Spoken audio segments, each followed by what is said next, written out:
تابستون 1394 اخبار ساعت 14 طرح تعویض خودروهای فرسوده.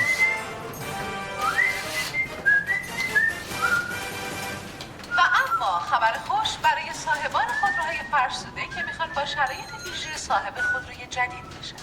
رئیس سازمان حمل و نقل ترافیک کشور از خروج 40,000 خودروی فرسوده از ناوگان ترافیکی کشور خبر داد.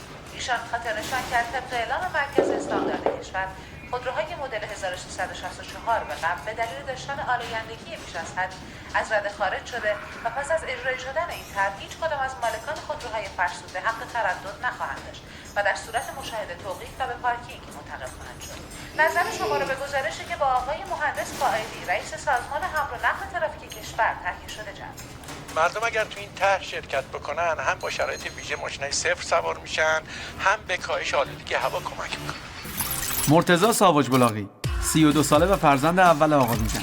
مرتضی عاشق و شیدای ماشینه، مخصوصا اگه تیون هم باشه. تخصصش هم در همین زمین است و در یکی از معروف‌ترین مراکز تیونینگ خودرو در تهران مشغول به کاره. موتور تقویت شده، اگزوز هدرز و سوپرشارژ از جمله آپشن‌های جذاب یه ماشین خفن به نظر مرتضی است.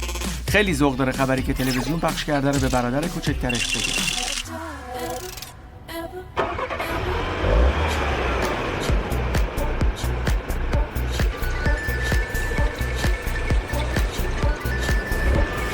سلام داداش. همینی بیا آقا. بیا همین فرمون بیا. جدا ای به. بیا. کی گفتن؟ خوبه؟ بیا خوبه. اوکی. الو با تو نیستم. خب. قشنگه ولی فکر نکنم قبول کنه ها. باشه ببینم چی میشه. الان من الان به مشتاق زنگ میزنم میگه. سویچو بده بدم آقا رضا.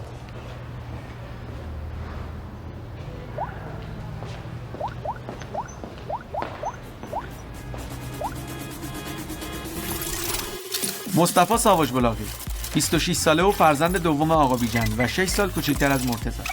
مصطفی هم عاشق و شیدای ماشینه، مخصوصا اگه لاکچری هم باشه.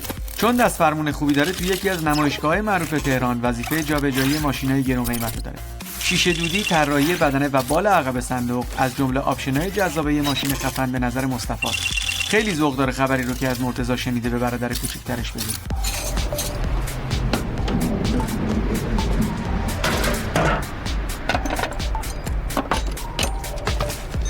الو سلام. بابا بازم قابل نداشت. نه با تو نیستم. خب ایول کی گفتن؟ ولی فکر نمی کنم قبول کنه. خیلی خوب باشه من الان به مرحبا میگم. فعلا.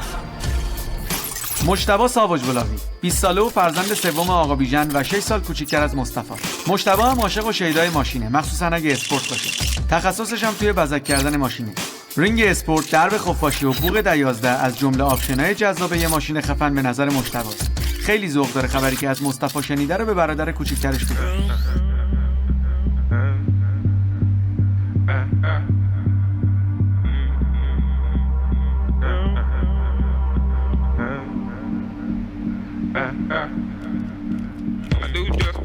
بله سلام داداش. آقا سیستم تو چک کردی؟ آره داشت دم شما. نه با تو نیستم. خب گوش کن. ایول کی گفتن؟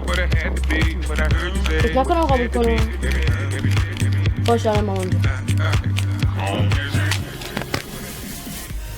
مرحبا ساواج بلاغی 14 ساله و فرزند چهارم آقا بیژن و 6 سال کوچکتر از مجتبی. مرحبا هم عاشق و شیدای ماشینه، مخصوصا اگه سیستم حرفه‌ای داشته باشه. تخصصش هم تو همین زمین است. سیستم و ساب باکس و چنجر و مانیتور از جمله آپشن‌های جذاب یه ماشین خفن به نظر مرحباست. خیلی هم ذوق داره خبری که از مجتبی شنیده رو به مادرش منتقل کنه. هی داداش مرحبا. آره همین الان از کلاسم اومدم. مامان محلقا ساواج بلاغی 8 ساله و خدا رو شکر فرزند آخر آقا بیژن و 6 سال کوچکتر از مرحبا. محلقا فقط 8 سال داره و هنوز به سن تکلیف نرسیده. محلقا 8 ساله است. ممنون که متوجه شدید. محلقا تا به سونا میره کلاس زبان. سلام اسلام. سلام پسر گلم. حالت چطوره؟ خوبی مادر؟ چه خبرها؟ ببینم از موری و موجی و موسی خبر نداری؟ خب بیجا کرده مادر؟ من خودم باهاش صحبت میکنم. آره نه نگران نباش مادر. آره خیلی منیژه ثابت قدم همسر آقا بیژن به دلایلی که خودتون میدونید از گفتن سن ایشون معذوریم، ولی 32 ساله با آقا بیژن با عشق زندگی میکنه. منیژه خانم سلطان منزل و سالهاست که مدیریت مالی خانواده رو به عهده داره. از بین بچه‌هاش مرحبا رو از همه بیشتر دوست داره، چون تابستونا کار میکنه، درآمد 3 ماهش از حقوق 1 سال برادرش بیشتره و همه پولش رو تقدیم مادر میکنه. بقیه بچه‌ها با کمی حسادت با این موضوع کنار اومدن و میدونن اگه خواسته ای دارن باید به مرحبا بگن تا عملی بشه. چون خبر تعویض خودروی فرسوده رو مرحبا به منیژه خانم میگه، ایشون هم این پیشنهاد رو خیلی خوب و منطقی میبینه و قرار میشه آقا بیژن رو راضی کنه تا دست از ماشین یادگاری کهنه برادر مرحومش برداره و اونو با یه ماشین صفر عوض کنه. آقا بیژن هم هیچ وقت رو حرف منیژه خانم حرف نمیزنه. چش نداریم، همینشو گفتم. دیگه زنگ نزن، مسافر دارم. آقایم ببخشید، یه مشاجره زناشویی بود.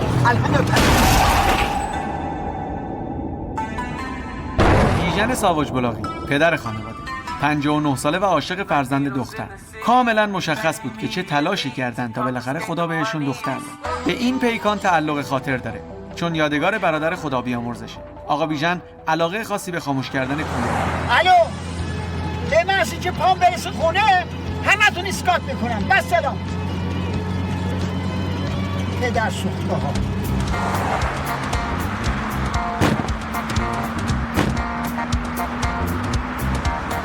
480,000 تومان پول دوا درمان مسافران بود. اینا به درک خدا نکرده اگر یشیش میمرد یشی چی میداد؟ ها؟ این پیشنهاد کدومشون بود؟ من نشون بده. بابا جان ماشینت قراضه شده دیگه، چرا این تو گوشت نمیره؟ جواب سربالا نده. گفتم پیشنهاد کدومشون بود، به من نشون بده. دیگه کار از این کارا گذشته عزیز من. امروز نه فردا، فردا نه پس فردا. وقتی اعلام میکنم بعد سریع بعد بری ترتیب ماشین بدی. بچه‌م یکی دو ماه دیگه عروسی فلوره. هیچ کس به ماشین من نمیتونه بگه پس. تو خونه من از این بازی‌های حرام نکنید. بابا آقا جان حداقل جایی که PS4 بخریم اون 4 تا جوون نشستن با کاغذ سرگرم نگه داشتن. بچه کی گفت خز؟ خودت داری میگی خز دیگه، نه خزی کی میگی خز؟ باشم حمال من یه ساعت دارم اون دلتون نشون بدم، خشکتون نگاه میکنی، خشک میکنی. میگم دل دیگه. تومان و نقد از صندوق بانک با انفجار محل سعی در از بین بردن رد خود داشتند. این دومین اقدام وحشیانه و غیر انسانی باند کلوچ در ماه جاری. میگم حالا خدا همون رو بیامرزه، ولی بابا این دیگه ماشینت از مد افتاده، خیلی قدیمی شده، خزاخی داغون اوراق. آقا جون تفلکی با این حال خرابش داره حرف منطقی میزنه، تعارف که نداریم. من با اون ماشین دارم نون در میارم. بدارم با این ماشین دیگه نون در نمیاد. بعدم شما دیگه 2 بار بازنشست شدی، بعد بشین تو خونه استراحت کنی. بعدم ما همه داریم کار میکنیم، بعد این ماشین عوض کنیم دیگه. ما اگه کار میکنیم واسه به خاطر اینکه شما عشق ماشینی. نه، به خاطر اینکه پولامون رو هم بذاریم یه ماشین جدید بخریم که هم شما راحت تر باشی، هم دیگه تعمیرگاه نری و ماشینت خز نباشه. اینجوری ما هم راحت تریم آقا جون. بچه با این سن کمش داره حرف قشنگی میزنه، باز خودتون میدونید. نوکرتم بگو. بابا خب راست میگن دیگه، ماشینت خیلی قدیمی شده. این همه نظر نیاز میکردیم یه دختر داشته باشیم، اینم از این. باز تو دم در آوردی برای من. کاری نکن جلو بچه‌ها سکه پولت بکنم. خب به ما چه مربوطه؟ تو رفتی تصادف کردی کلی خرج رو دست ما گذاشتی. من نمیفهمم آخه بعد به تو چی بگم. خب عزیز دل من ماشینت خزه دیگه، تو چرا اینجا گرفتی نشستی؟ این قنچق و پیناپاش برو همون. نمیخوای مگه بری همون؟ 100 دفعه بهت گفتم که جلو بچه‌ها اینجوری صحبت نکن، رو حرف من و بچه‌ها حرف نزن. حالا که این شرایط خوب برات اومده راحت آسوده داری پشت گوش میندازی که چی بشه ها؟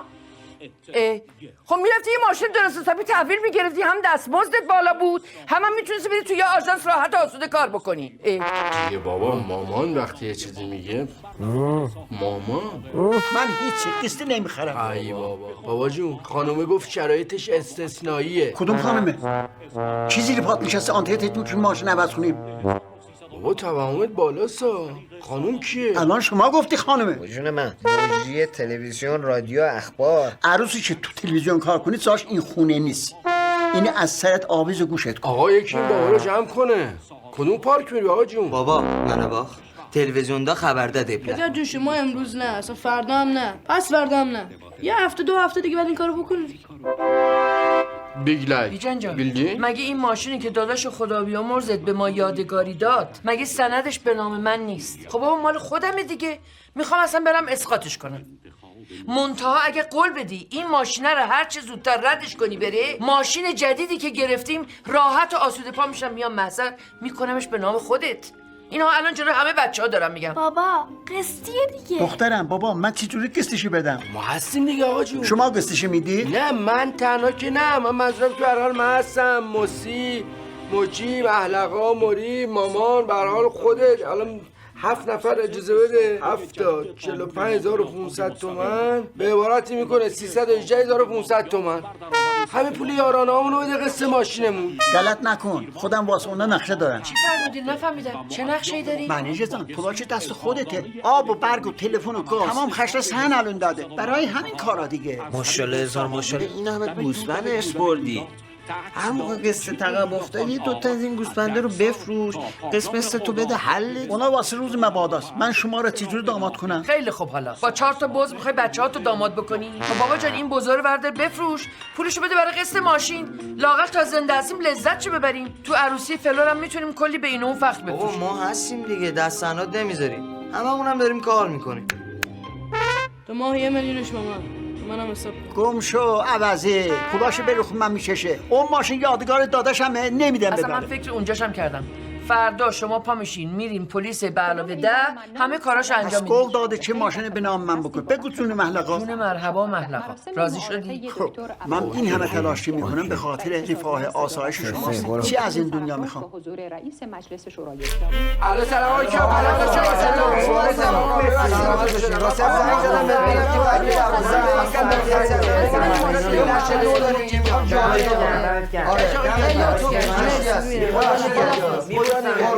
من دیوانه لدوف. تو چی؟ تو نمیخوای از معلم زبانت اجازه بگیری؟ اصلا فردا همگی آخرین گردش با ماشین قرازه آقا بیجن. تمام.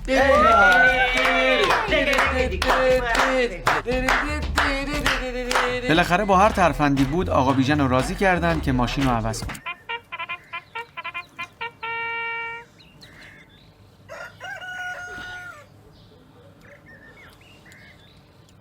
مری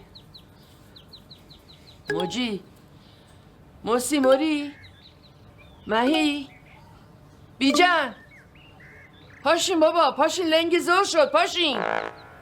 خب پاشو دیگه. باشه.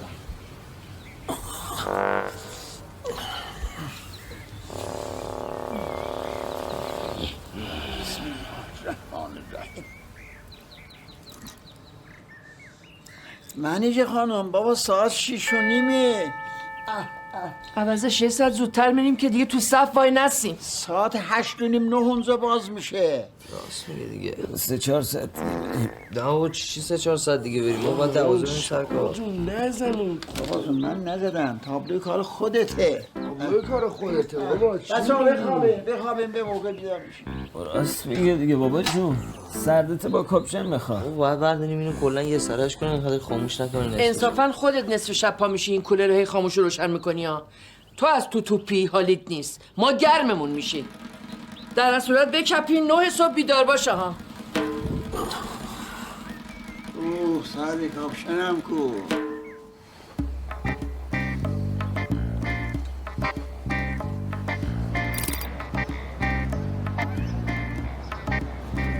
چه به روز ماشین آورده؟ آخه این چه وضع اوضاعست آخه؟ من نمیفهمم. آخه این 480,000 تومن رو پول چی دادی شما ها؟ منیجه خانم 480,000 تومن دوا درمان مسافران بود. مگه قطع نخا شده بوده مسافر شما؟ قطع نخا میشد پدر من در میباد حیات من میفروختم خسارت خیابون اینا حالا چه جای بحثه. شما مرحبا جلو بشینیم موری و مصطفی مامان عقب بشینیم بریم. تو نمیای با اون؟ من با آژانس دنبالتون میام دیگه. مدرسه من پشت فرمونم دیگه. چی من میگی؟ به تو اطمینان ندارم. آقا جی ما که رانندگی خوب. بله رانندگی خوبه. این گاو رانندگی لایه میکشیم در اون بر. چه طرز حرف زدنی؟ حالا بد رانندگی میکنی دیگه. من یه حرف قشنگ بزنم. اصلا برای احترامم که شده بابا و موجی جلو میشینن، مری و مهی و مامان و تو میشینن عقب. خب دیگه تو خودت کجا میخوای بشینی؟ من معلومه دیگه من میشینم پشت فرمون. اون درها ماشین دادن به تو برده پلیس ماشین شونده.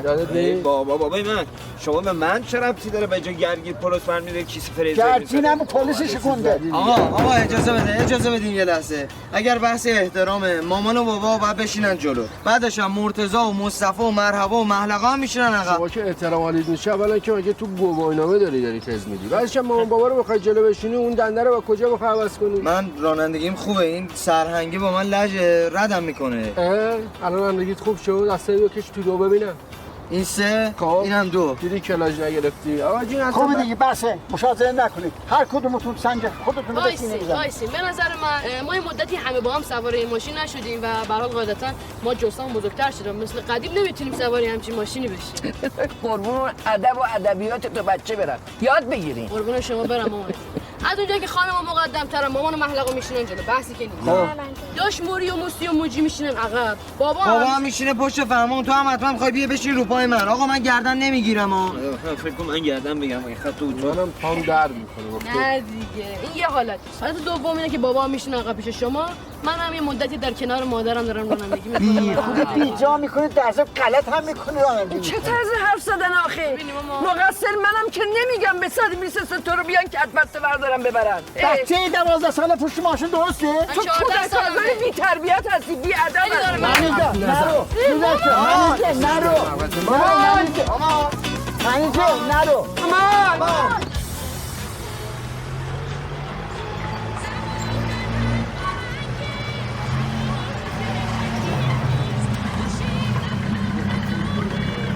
بچه ها بیان پایین. بابا کتو بگیر. تو نه یا مادر من. تو بشین تو ماشین، ما حالا بینیم 2 دقیقه کارمون رو انجام میدیم میایم. برو بشین. بریم بچه ها. شما همتون با همین؟ بله. معلوم نیست یعنی؟ خانم ببخشید ما اومدیم ماشین بابامون رو اسقاط کنیم. Danışma, senden böyle yok danıştı. ببخشید. ببخشید خانم ما مستسی و حالت شما هم شدیم. گفت تو حرف بزنی، گفت بزرگتر حرف بزنه. ببینید خانم ما یه ماشین اسقاطی داشتیم، آوردیم اینو از رده خارج کنیم. یه دونه این ماشین جدیده که ثبت نامی از آگهیشون هم زده بودیم، یه آلبالوی رنگشو بدین ما همه دیگه رفع زحمت کرد. صورتی. منیزه خانم سفید بهتره. هر موقع هم گذاشتیم نمایشگاه نقد زیرینجی پولش میدن. بیجم صورتی. چشم. خانم حقیقتا ماشین و مدل 62 که الان اخبار اعلام کرد که دیگه وقتش رسیده عوضش کنیم. ما هم راستی الان اومدیم اینجا برای همین طرح خودروهای فرسوده ثبت نام خانم این کنیم. ماشین یادگار برادرم بود. با این ماشین دلم نمیومد، به خاطر زن بچه‌م این حالا تغییر میدم که اسقاط بشه. خب حرفتون تموم شد؟ بله عزیزم. تو خجالت نمیشه حمال. تو مگه با این خانم سنمی داری؟ من که گفتم عزیزم آقا جون داره فاشون میگه هم. فکر کنم اشتباه اومدید. اینجا پلیس به علاوه 10 هستش. خدماتی که ما اینجا میدیم شامل پاسپورت، کارت پایان خدمت، کارت سوخت، سوء پیشینه و یارانه هسته. آخ این مورد آخر اتفاقا با آقا جونم صحبت کردم که رایانانه همه رو جمع کنیم میتونیم قسط ماشینم بدیم دیگه راحت. به هر حال ما کاری براتون نمیتونیم انجام بدیم در رابطه با اسقاط خودرو. ما فقط در رابطه با خدمات پلیس به علاوه 10 میتونیم کمکتون کنیم. این دیویز نه مالیو خراجت مالیو. منظور پدر اینه که ما الان باید چیکار کنیم؟ راهنمایی لطفا. نمیدونم باید چی کار کنید ولی فکر میکنم بهتره برید نمایندگی. بعدش هم لازم نیست همتون با هم برید. مالک خودرو بره کافیه. بیا برو. بچه‌ها پیشنهاد کدومتون بود ما بیایم اینجا؟ مامان منظورم میشه پیشنهاد کدومتون بود ما بیام پلیس به اضافه 10. بابا مامان دده. مامان دسته به معنیشون یخت. تمام. بچه‌ها بشین تو ماشین. خانمه گفت که فقط مالک ماشین بیاد با خانم منیجه. بشینید. گرمی بشید باشید. شیشه رو بشید پایین. باشه بشینید اومدید. بشینید. بشینید اومدید بشید تو ماشین. خانم بفرمایید.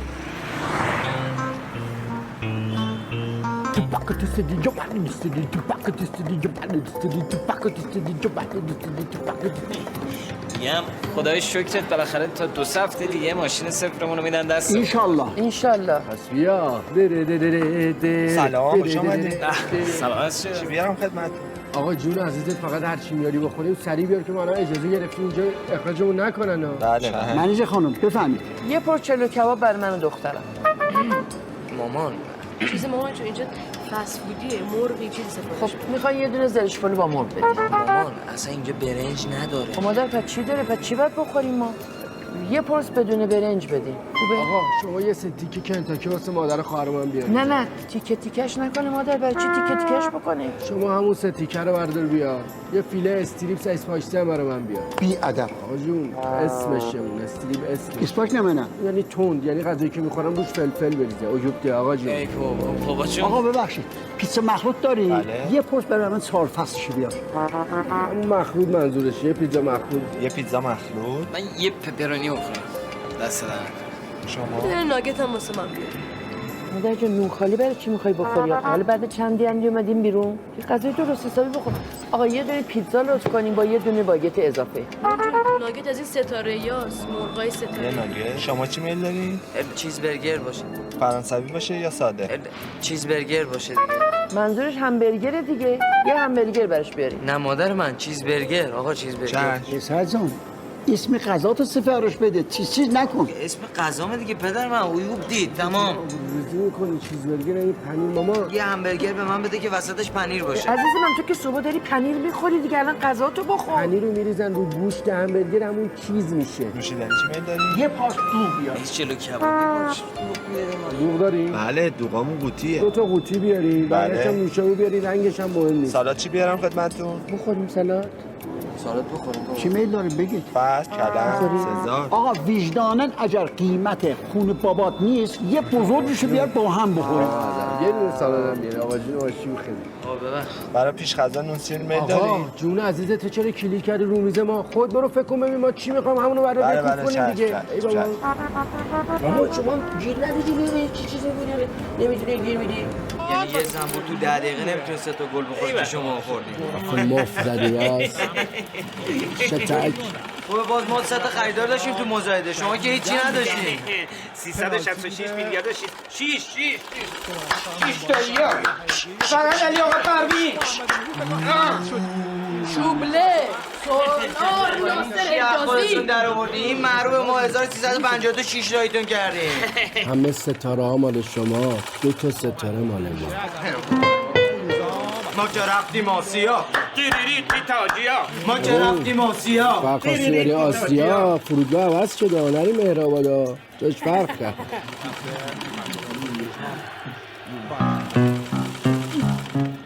استقلال زلزله محبوب هر چی دل. افراد بمیرین از گرما. آقا جون دوباره کولر رو خاموش شد. ولش کن اینجا گرممونه.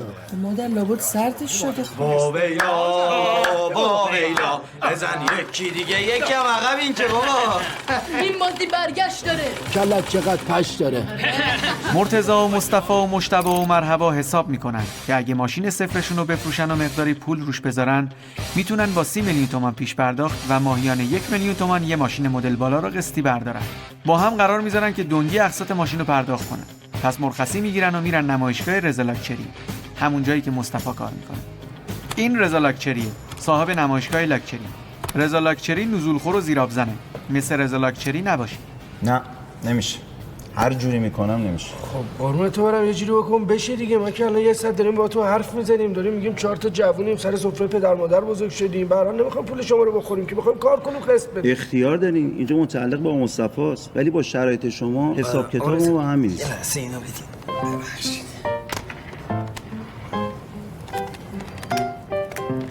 یک کنیم. یه دو بده حساب کنیم. ببین ما 4 تامون داریم. نه مصطفی نمیشه. بازم نمیشه. با 1.5 هم نمیشه. قیمت ماشین براتون خیلی بالا میفته. براتون صرف نمیکنه. ما رضا 1.5 اوکی دیگه. ما 4 تایمون داریم کار میکنیم، پولامون رو میذاریم رو هم، ما 1.5 قسط میدیم. در ضمن من که پیش خودت شما دارم کار میکنم، 1 سال اصلا حقوق منو ندید. جلو ازش بردارین دیگه. ازش هم تا میتونین بیگاری بکشین. هر جوری حال میکنین. آخه شما هم پول پیشتون کمه هم اقساطتون. اینجوری خیلی طول میکشه. مبلغ تموم شده ماشین هم به نفعتون نیست. 2.5 میلیون. ما 2.5 میلیون تومان. آقا رضا 2.5 میلیون تومان واسه اقساطش خوبه دیگه. چکاش هم 3 ماه میدیم میکنه 7.5.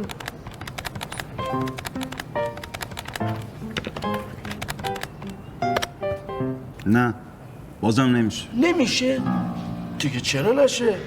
آقا شما حساب کنید ما الان 1 کشیدیم رو 2.5 30 دقت کن 30 الان هر جای دنیا بدی با این ماشین لامبورگینی میرن دیگه. آخه قربون تو برم داریم خوب وست میدیم خدایی. خب یه ماشین سبک‌تر بدین که معاملمون بشه. سبک‌تر چی دارین اینجا در حال حاضر هیچ سبک ندارین. یه سنگین بدین دیگه. ما هم که داریم 30.5 قسط میدیم دیگه. یه بنز دارم دم در 2011 است.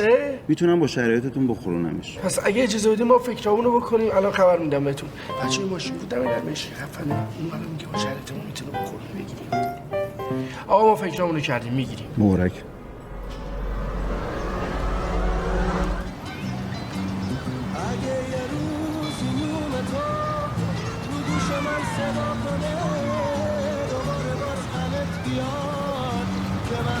داشبوری مبارکه.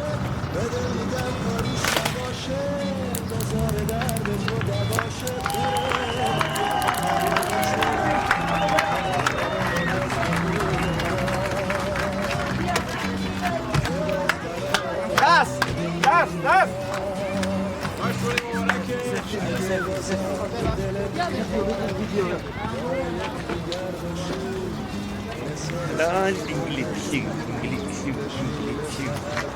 بمال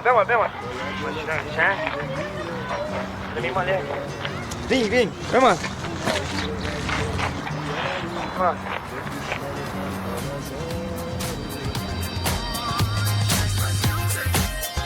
آی پسر خوشگله، ما چقدر خوشگله، ماشین چقدر خوشگله. اف پایه ای؟ چی؟ اف چی هست؟ نشیدم تا حالا. فابریکی فوراور. این ازدواج و اینا؟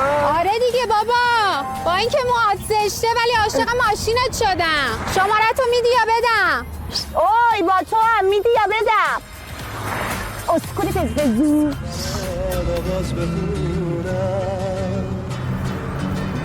اگه یه روزی نوم تو باز تو گوش من صدا کنه دوباره دیگه نمیشه.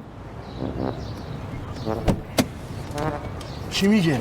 حساب کرده میگه 14 سال طول میکشه ماشین تصفیه کنی. با اسکونتش 3 برابر قیمت اصلی ماشین در میاد. شماره هم ندارم. برادران ساواج بلاغی هر کاری کردن نتونستن رضا لاکچری رو متقاعد کنن که با این مبلغ یکی از ماشینای نمایشگاه رو اقساطی بردارن. پس بیشتر از این خودشون رو ضایع نمی‌کنن و دست از پا دراستر میزنن بیرون و برمیگردن سر کارشون. در حالی که هنوز دلشون پیش بنز مشکی جلوی در گیره.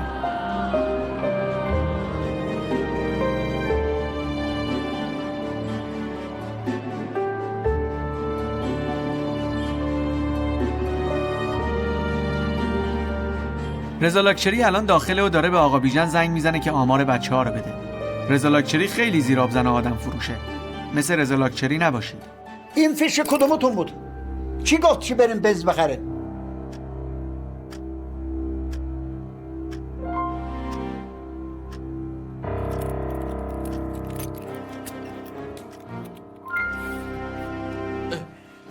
آقا جون جدی میخوای بزنی؟ بیژن چیکار داری میکنی؟ خواهش میکنم خواهش بیژن نزن. من اینجا ببینه تو رو به عشق پاکمون قسم میدم. آقا ببین خودت خواستیان دیگه مجبورم کردی. خودت خواستی خودت مجبورم کردی. مادر همه اینا رو بگی همه اینا رو بگی مدرک باشه. الو 123. Oh my god I am محلقه جک.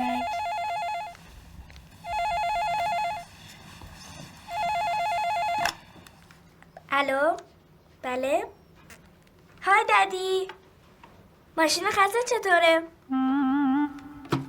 مامان بابا سرم داد زد. بی خود کرده سر تو داد زدی. الو تو خجالت نمیکشی؟ تو انسانی؟ تو پدری؟ ببین این چندمین بار تو داری با روحیه لطیف این بچه داری بازی میکنی. برای چی سر بچه داد میکشی؟ ها کاری نکن که زنگ بزنم 123 بیان کت بسته برات دارم. 4 تا بچه فردا میخواد تربیت اینجوری مثل تو تربیت بکنه؟ چه توقعی از بچه داری؟ زشته دیگه. همینی که گفتم خودتم لوس نکن. اینقدر سر به سر من نذار. غذا گذاشتم رو گاز داره میسوزه. وقت شب میای وقت میگی چه کوفتی داری. غذا ندارم. نه خیلی خوب. خودتو لوس نکن دیگه. خیلی خوب. علیک سلام. بابا زشته آخه. ای بابا بفرمایید. بیژن جان منیجر کفن کردی اگه دیگه این دفعه این رفتار با این بچه‌ها داشته. درست نیست تو با بچه اینجوری رفتار می‌کنی. ببین تو اینقدر برای دختر داشتن نظر و نیاز کردی. وقت اینجوری باید باش رفتار فردا این رفتارهای زشت تو بچه‌ها اثر میذاره. نکن. خواهش ازت کردم. گفتم بهت جون منیجر. خواهش میکنم. تو ذلیل مرده اونجا چیکار داری میکنی؟ بیا برو در به در شده. کاری نکردم که ماما. آتیش میخوای آتیش بگیری بیافتی؟ بیا برو پیش زری خانم با بچهش بازی کن. بیا برو در به در بشی انشالله. برو دیگه آخه. ببخشید بیژن جان، خود ناراحت شدم. بعضی اوقات لازمه که آدم سر بچه‌ها اینجور داد بزنه. خب بالاخره باید تربیت بشن دیگه. مشتلق چیه؟ بابا این غذا سوخت دیگه، حرفتو بزن دیگه. خیلی خوب. باید بری تحویل بدی؟ آهان تحویل بگیری؟ پس باید بری پس فردا تحویل بیاد میدن. خب الهی شو. آخه چقدر بچه‌ها خوشحال میشن. باشه مشتلق که سر جاشه. من بهت گفتم که چشم. خیلی خوب. لوس نکن خودتو دیگه اینقدر. باشه کار نداری عشقم، من برم به غذا برسم. شب میخوای بیای غذا بذارم جلوت دیگه. قربونت برم، خداحافظ. 85 تومن.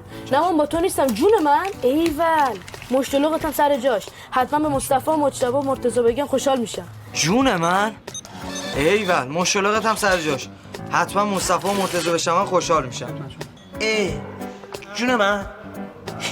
ایول مشتلقت هم سر جاشه. به موری بگم خیلی خوشحال میشه. جدی؟ بابا خوشخبر باشی گوشی. آقا قرار شد بابا ماشین صفره رو تحویل بگیره. خواهش دارم آقا. بچه‌ها کلی تشکر کردن، خوشحال شدن. آره بابا مشتگونی شما سر جاش. چیه حرفا چیه؟ خوب کردی زنگ زدی. فداتم. حالا دستم بنده زنگ میزنم. آقا مرتضی خانم حاضره اومدم ببرم ماشینو. بله 100% 200 تا پیچ مونده الان ببندم تمومه. فقط یه 10,000 تومن هم هر چی شد از فاکتور ایشون یه خار انداختم اون پشت. گفتم بزنیم واسهشون پشت. خانم مهمون ما هن. این چه حرفیه؟ حالا گفتم بهتون بگم دیگه از انبار کسب. خانم منتظرن زود ماشین. ببخشید این حسابداری دم در اینجا. این الان خودت. نه بابا من دستم شهر اگه اشکال نره میشه بذاریم تو جیبم. فقط میخوام یه کار کنی آسفالت رو به جوه ها. با 100 تومن من فقط میتونم یه کاری کنم شیشه شورتون خوب کار کنه، جلو رو خوب ببینه. ماشین شما خودش همینجوری خفن هست. ولی چش. این علل حسابه. چش. شما منتظر بمونی اینجا محبت کارگاه سیما بچه‌ها دست شما.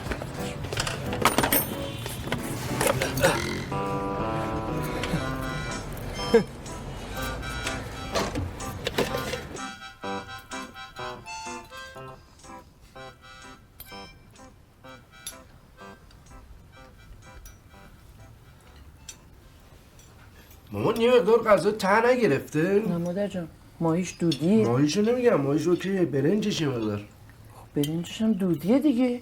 آها از اون دودی هست بس. مامان جون موسی نسوخته؟ چرا اینقدر داری ناشکری میکنی مادر؟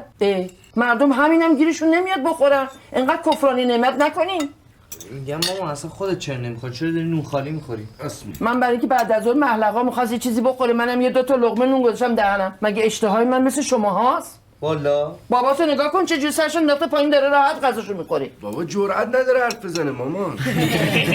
Uşaqlar, başınızı salın aşağıya. Qəzazı yiyin. Adam naşiç olmaz. Yiyin Allah çok şükür. Yiyin qəzazı. Bildin ağac. Bildin. چرا داری با غذات بازی میکنی؟ درستم نیست. ولی مامان جون همچین بفهمی نفهمی یه کمی بو سوختنی مادر جان یه نمه شاید برنجه ته گرفته. اونم به خاطر اینکه روز می‌خواستم خبر ماشین رو بدم غافل شدم یه دفعه از این برنجه. حالا اگه دوست نداری زیاد مادر پاشم یه چیز دیگه برات درست بکنم. میخوای لوبیا برات گرم کنم؟ آره؟ زحمت میشه واسهتون. نه مادر چه زحمتی قربونت برم. تخم مرغ هم میخوای 2 تا بشکنم توش. دیگه معده ما هم که خزینه است دیگه، معده که نیست. خب واسه ما هم درست کن دیگه. ما میگیم دوست داریم دوست نداریم دیگه مادر. تو اون شکمت کارت بخوره که همش داری برای شکم ناله میزنی.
سلام آقا جون، خیال کردیم ما خریم نه؟ با کد خوابیدی کوله رو خاموش نکنی لرزت نگیره ما نفهمیم. ما میفهمیم. الان اگه منو با خود نبری آب رو ریزی میکنم مامانو بیدار میکنم.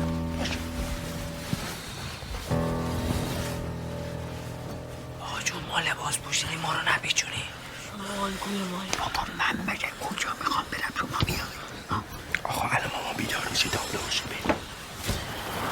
آره اینی باید ببرم جاده قوم حسن آباد تو اونجام خیلی سخته برگشتن ماشین نداره بیلون میشه منیزه جان مثلا شما الامرم که جدی سازو میده بابا میخواستم روز آخر با یادگار دادشم تنها باشم داد کرد الو ماما بذار بابا رو قطع کنی بعد منو بگی بخارات آتیش گرفت که با این حرکته من با بابا اینا اومدم تنها نباشم بابا اینا دیگه مصطفی مشتاق مرحبا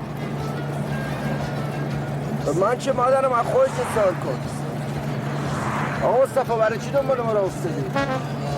من اومدم ببینم اگه کار بانکی چیزی داری من سریع انجامش بدم تموش بده دیگه متوجه شدی مادر من کار بانکی چیزی بود برای یکی باشه دیگه مشتبه چرا دنبال ما رو افتاده؟ آقا مشتبه چرا دنبال ما رو افتادی مامانه؟ من گفتم که بیام اونجا اگر جای چیزی هست بایستم تو صف جا بگیرم بیرام نمیگه خدایی مادر من شدی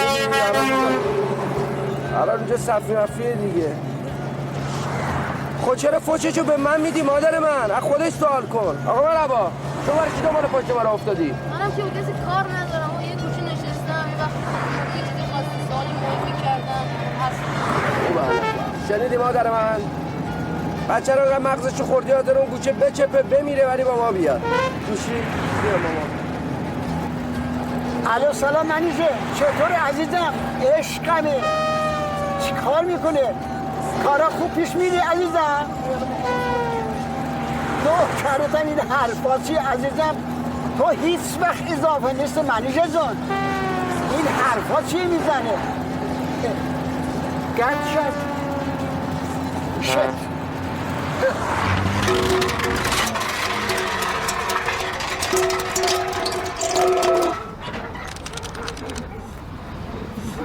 آقا مراد شما را بنویس آقا چیکار میکنی؟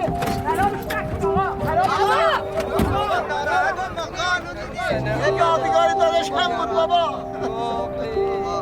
نه نبوده رنگیزانی نه من قرمز رنگی شماره یا نشون این یادگاری جای نگردی بابا اب نداره بابا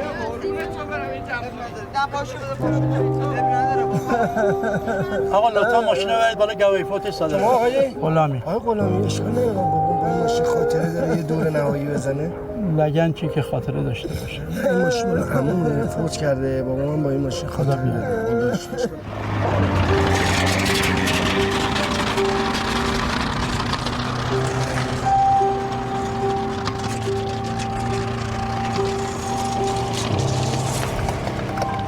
باریکلا آقا جون باریکلا با این سن کمت واقعا عالی ظاهر شدی آقا جون دست مریضم آقا جون بیا عالی ظاهر شدی آقا جون آقا جون ظاهر شدی آقا جون خیلی شدی بهتره کن فیلم بگیر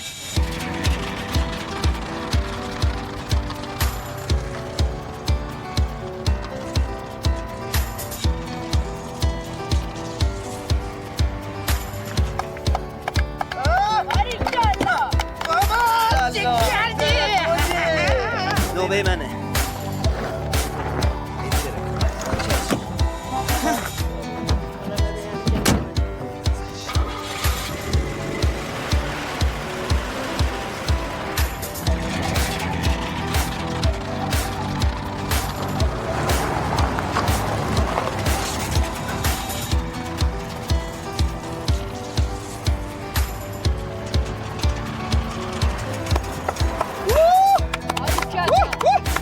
باریکلا خدا دنش کن خدا آقا رو دنش کن زحمت کشید مال ما چی رو باشه نداره داداش ولش کن غلط کرد بیا برو ببینم چی کار میکنی نکشی خودت بیا مال عمو رو اینجوری سوار میشی نادون این ماشین سوار میشن غلط کرد نکشی خودتو.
دیدی آقا جون به همین راحتی 4 تا کاغذ دیگه اذن نرفتی. آقا سلام علیکم. سلام. پدرم هستن، برادرم هستن. ما گفتیم ماشینمون رو آوردیم اسقاط شه. اگه اشکال نداره امکانش هست ما بریم داخل ببینیم که مراین ماشین. اصلا به هیچ وجه بسیار کار خطرناکیه. اصلا ما اجازه چنین کاری میدونم.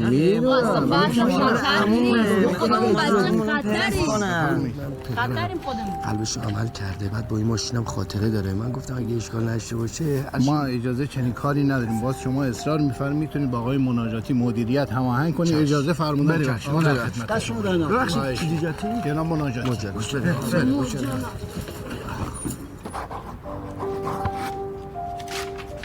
اینا چون مورد شما خاصه فقط به من قول بدین که به دستگاه ها نزدیک نشین چون فوق العاده خطرناکه. هم مواظب خودتون باشین هم مواظب آزادهاتون. جون دیگه ناراحت نباش دیگه الان تبدیل به بهتر میشه. میخوای یه چیزی شو واسه یادگاری بردارم در موتورشو میخوای؟ من پلیس میخوام. آقا پلیسش که نمیتونه الان در بیارم. میخوای پیچه واسه با نه دام سلام. سلام. حسنا باشید. باش.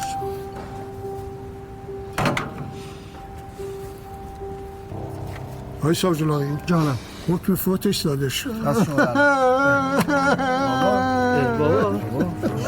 بابا بیشی اول بدی بابا بیشی اول بدی بابا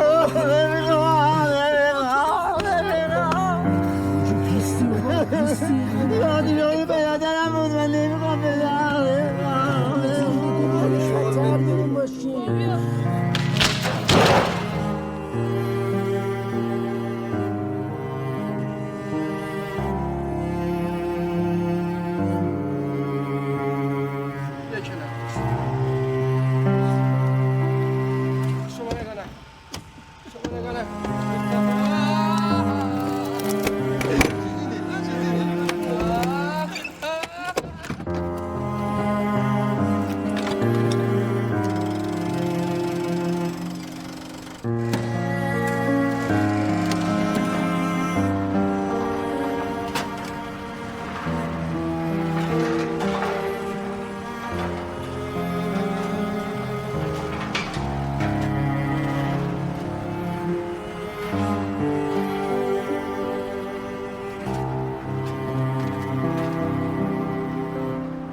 چون دیگه باکتری داره. بچه هم نمیدونی من با این خیلی نون در آورده بودم. این رفیقم بود، این یادگار داداشم بود، از دستم رفت.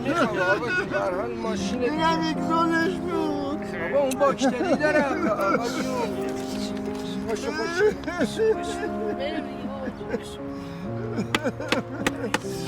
خدا رحمتت کنه. داداش منو ببخش، من نتونستم یادگار تو نگه دارم. زن بچه ناسارم کرد. من تو را آقا جون ایوب دی اسکات کردن. بستی داشت آقا جون بستی داشت بالله گرخ آقا جون دنیا yalan dünya dayı بالله گرخ آقا جون Ben bundan ayrılamıyorum bakın, acı ayrılım bakın. خیلی دنبالیم میگه. شانس آقا جون. نه شانسم دوست. یه نشانه شانسم نیست. این یادگار داداشم. نکردم بریم آقا جون.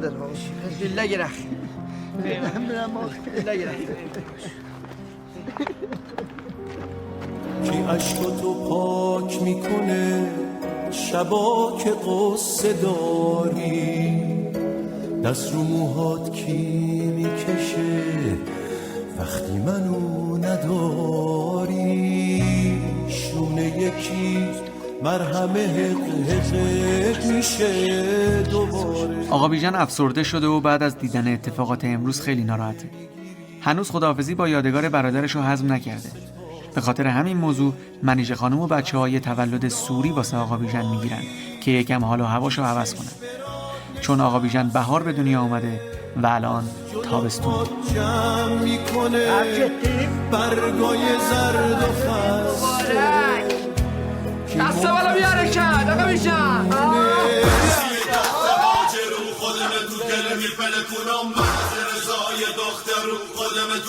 بابا دستتون در نمیشه دستتون کردیم. آقا بیژن رو باید کن. آقا بیژن باشو آقا بیژن. بابا من بلد نیستم. باشو وقتی نرقصیدم ندار بیا. اینم ببشتی دمیزه خانم.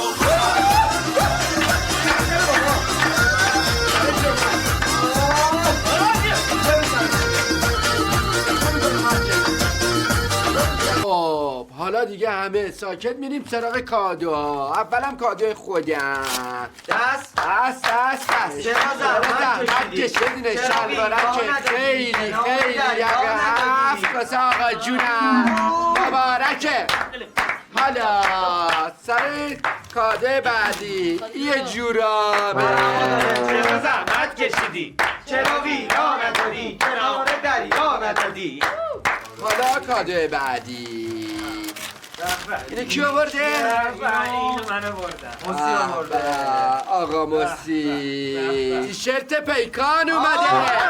زحمت کشیدی چرا ویرا ندادی؟ کنار دریا ندادی؟ 28 برسفه آقا جون باریکلا. حالا بعدی برا منه به به باریکلا. چرا زحمت کشیدم؟ چرا ویرا ندادم؟ کنار دریا ندادم؟ و بادکنکارم جوجوی نازت آورده و از همه مهمتر علل خصوص وقتی چشاد قشنگ چش بلنگ این ماشین و این کیک و همسر محترم تو زحمت کشتن.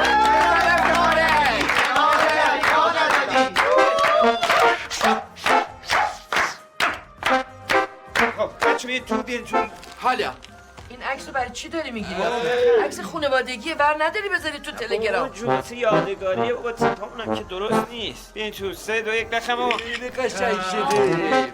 بچه‌ها دست همتون درد نکنه. وظیفه است آقا جون. سپاسگزارم از لطف شما محبت کردید، زحمت کشیدید. نگاه کن تو رو خدا این کفش رو دیگه بیار بذار تو سر من یا پات کن یا بذار جلو در. تولد مادر نگاه کن آورده گذاشته کجا. خیلی خوبه.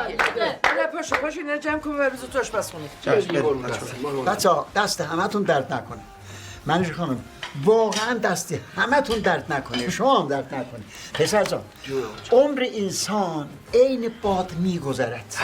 ببین منیژه خانم اینگار پریروز بود که اومدم خواستگاریت. یادته؟ خاطر است دیگه. زشته. عمرمون گذشت.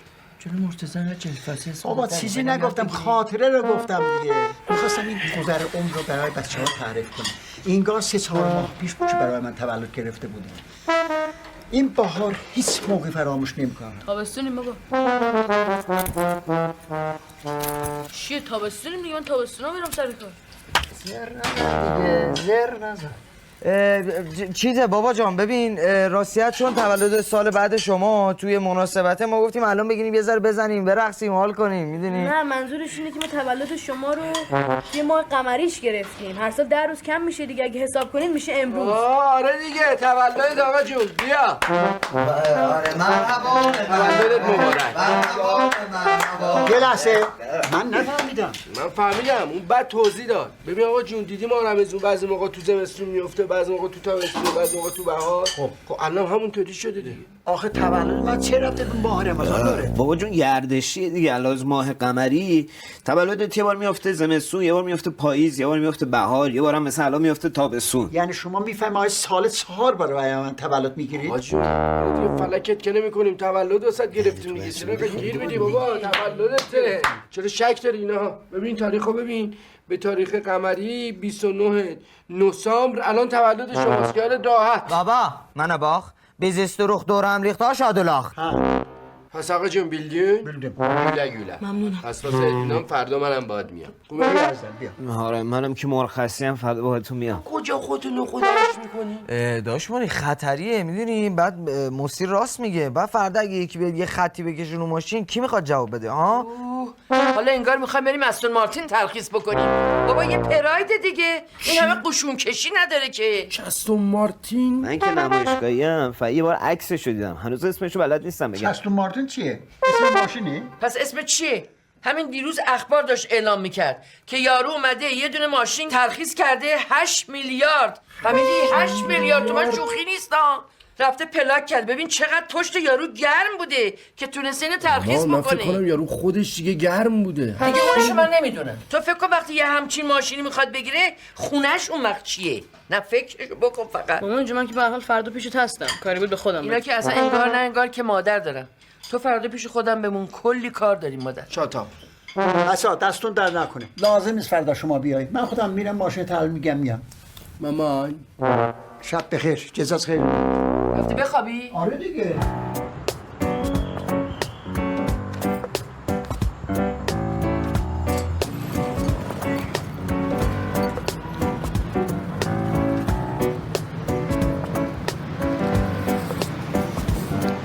سلام آقا. سلام. یا چنده؟ 500 تومن. یه 20 تا از این برمی‌دارم. بردار. داداش با اینو واسه آقامون می‌خوایم راستیتش.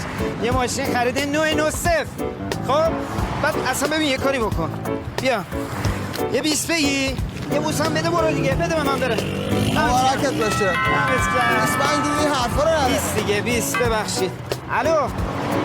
سلام داداش. میکشی آمدم ببرید. نه میبرم. من با تو نیستم. اومدم خروس بگیرم. جلوی ماشین بزنیم یه سمین خونشو بمانیم به پلاک و یلی رو اینا. ای بل دمت کم دمت کم. داداش خیلی عالیه، واقعا عالیه. فقط کاش که این پرایده رو یه قرمزی میزدی، یه سبزی میزدی، یه خطی دورش میکشیدی که به چشم بیاد. داداش ما خودمون این کاریم. بذار کارم تموم شه. شما من نمیخواد چشم محل در بیاد. نه با اون غلظت هم که نه. شما اول گوشیتو جواب بده. الو. سلام. دارم بنر چاپ میکنم. من که نه دستار.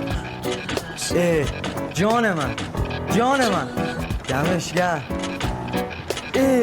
والا دمت گرم. داداش فقط یه طوری بزنیم نریزه رو ماشینمون. آقا مرحبا. یه جور به زمین سفتش کردم که چی دیگه تکون نخوره. سفت خیالت راحت باشه. تو خودت این کاره ای. الو. سلام داداش. چطوری خوبی؟ آره دارم این پارکینگ رو الان میکنم. اینم اوکیه دیگه تقریبا تمومه. آره باشه خبر. دمشون گرم. دم تو هم گرم. باشه بیاین منتظرم. فعلا خدا. مرحبا. کجا داری میری مادر؟ مواظب باش میفتی زمین خدای نگهدی بلایی سرت میاد. باش قربونت برم دیگه تموم شد الان میام پایین. بله مامان. بله مامان. میشه نمیشتم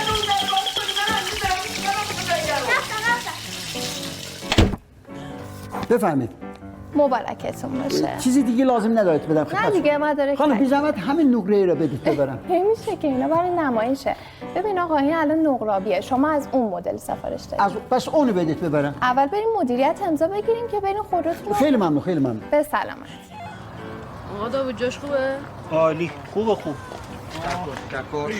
چکش هم بده به بده من اون یکی رو.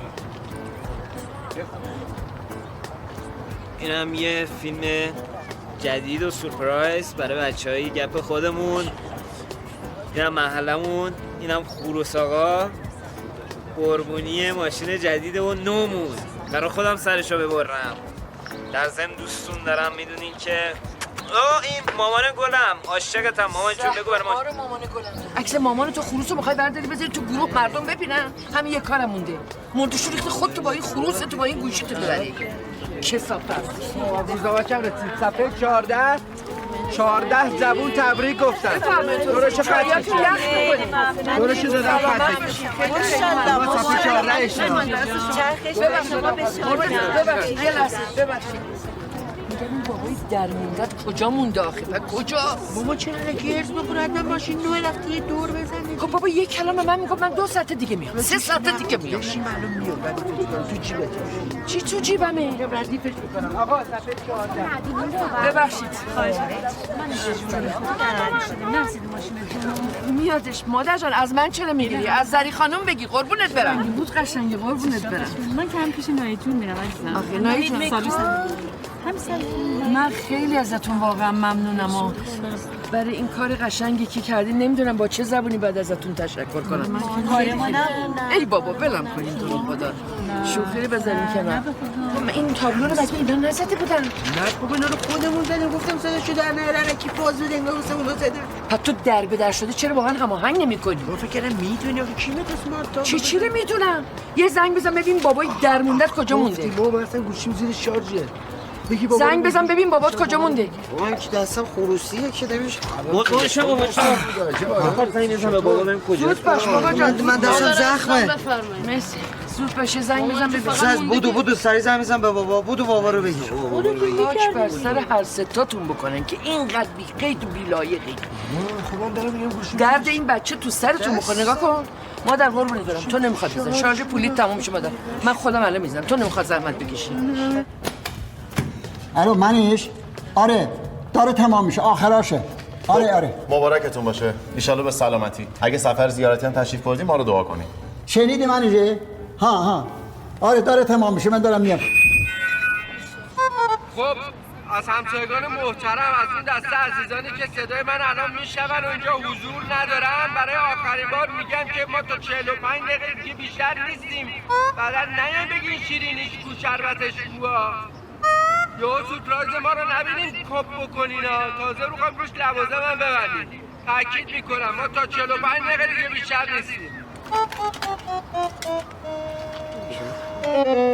علی جان این کد 23 واسه آقای ساوج بلاغیه. ببینید کی فرصت دارن باهاشون برین کاراشون انجام بدیم خدمتشون ببرن.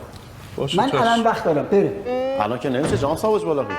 آقا جان این ماشین من خریدم پولش دادم الان دوست دارم ببرم. آقای ساوج بلاغی نفهمید. ببینید این ماشین مال شماست. نه کسی بهش نزدیک میشه نه بهش دست میزنه.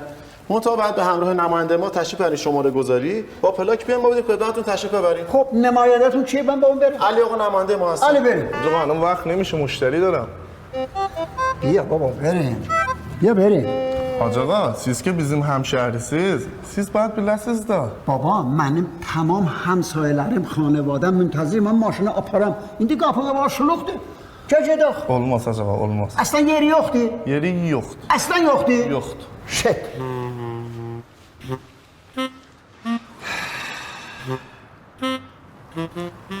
بیاین تو غریبه نفهمه چه خبره. مامان کو؟ تا از بابا شنید افتاد. معلقه هم پیششه. برو درست. میرم پیش مامان. خب دست شما در نکنه همسایگان محترم. واقعیتش این قضیه مانور رونمایی از سورپرایز ما بود. حقیقتا خوب عمل کردین ما رو روسفید کردین. ما فردا همین موقع همینجا پذیرایی اصلی سورپرایزمون رو از شما داریم. دست شما در نکنه. شبی خوش و بدرود. راستی آشغالاتون هم جمع کنین که فرش شما ندن. خواهش دست شما در نکنه. این چه وضعشه؟ اینجا بود که صدای همسایه‌ها در اومد و شروع کردن به صفحه گذاشتن پشت خانواده ساواج بلاغی. مرتضی و مصطفی و مجتبی و مرحبا تصمیم گرفتن هر وقت ماشین صفرشون رسید هر کی هر اندازه که میتونه و از دستش برمیاد یه حرکتی رو ماشین بزنه تا به اون ماشین رویاییشون نزدیک بشه. روز بعد آقا بیژن از کله سحر بیدار شد و رفت سراغ تحویل پلاک ماشین.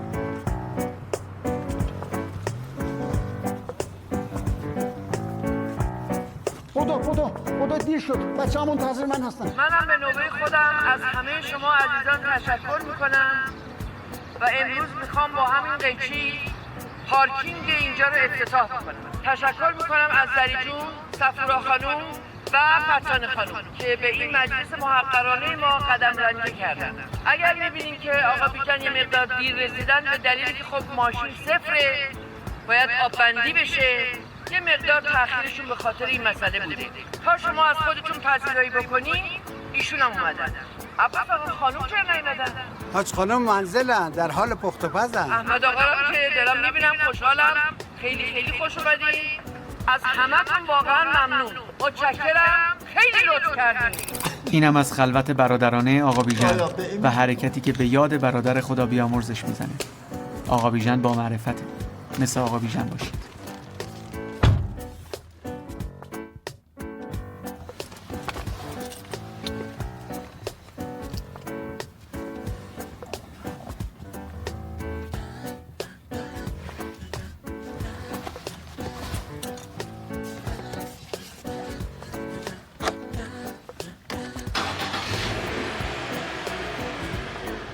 منی جون پس آقا بیژن کی میاد؟ زری جون من الان پیگیر میشم خدمت شما عرض میکنم. کلافه شدیم به خدا. زری خانوم خیلی تو مخیه، مثل زری خانوم نباشید. منیژه جون چی شد؟ هم دیروز هم امروز پختیم اگر ما.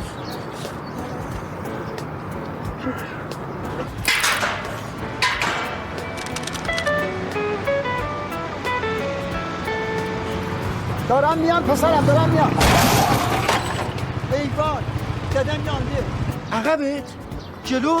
درست بگو ببینم کدوم این وره یا اون وره. یعنی سمت شاگرد رو زدی اصلا؟ بابا همش سمت خودتو میزنی که یه دفعه سمت شاگرد رو بزن. خب من نمیدونم اینا گوشی دسته. آقا بیژن همیشه از سمت گلگیر جلو طرف راننده تصادف میکنه. آقا بیژن خیلی حواس پرته، مثل آقا بیژن نباشید. ای وای یازوردم گلگیر. بیژن راست میگی یا میخوای غافلگیرم بکنی؟ خب عزیز من چشم و نظره دیگه. این چشم پدر ما رو در برد. همین تخم چشم همین ناهید خانوم و صفورا خانوم و زری خانوم زندگی ما رو زیر و رو کرد. خودت که چیزیت نشده. اومد نداره چیه؟ زدی ماشین در و داغون کردی میگی اومد نداره؟ من نمیدونم، من حالم خیلی بده بیژن. خودت پاش بیا این گند و جمعش بکن. آخه تو معلوم نیست سرت با کجا داره بازی میکنه. من دیگه اعصاب ندارم. دانش ما بگیم بی صاحب شده تو. بابا واداده منو چرا فوش میدی؟ الو بابا چیه قاطی کرد رفتی؟ ببین یه کاری کن فقط دیگه نیا پس تو کوچه، الان خیلی زایه است. بیا سر کوچه زیر پل وایسا، من ماشینو میگیرم میارم پیش اسقر صافکار. اینجوری دشمن شادمون میکنی آقا جونا. خداحافظ. خداحافظ. چی شده؟ بابا تصادف کرده. وای چی شده؟ چرا اینجوری میکنی؟ ماشین تصادف کرده بابا، چیزیش نشده. ماشین که طورش نشده. شاید باورت نشه ولی طرف خودشو مالون باز. ببین یه کاری کنی، من میگم شما سر مردم رو گرم کنی. من الان با بابا صحبت کردم، ماشینو میبرم پیش اسقر صافکار، سریع ردیفش میکنم میام. فقط سر مردم رو گرم کنی، آبرومون نره. خب چیکار کنی؟ چیکار کنی؟ چه میدونم، تقلید صدایی، صدا گوجه سبزی تو پانتومیمی، پشتکی ملق، یه کاری بکنی تو من بیام. سریع اومدم. موری بیا بچه‌ها بیا تو. به نظر من الان بهترین موقع برای اون قضیه است.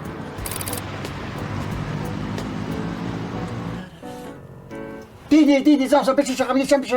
ببین با تلفن صحبت. ایشون هم به خاطر اینکه با تلفن همراه صحبت میکردن جریمه شدن، ولی این دلیل نمیشه شما از فرعی وارد اصلی شدید.